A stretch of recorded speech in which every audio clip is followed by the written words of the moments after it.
Bank ജോലി opt ചെയ്യുകയാണെങ്കിൽ private സെക്ടറാണോ അതോ പബ്ലിക് സെക്ടർ നാഷണലൈസ്ഡ് ബാങ്കാണോ ബെറ്റർ എന്നുള്ള ചോദ്യം സ്ഥിരമായിട്ട് കേൾക്കുന്ന ചോദ്യമാണ്.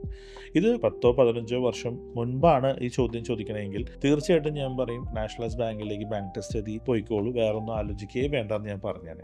പക്ഷേ ഇന്ന് സെനാരിയോ മാറി.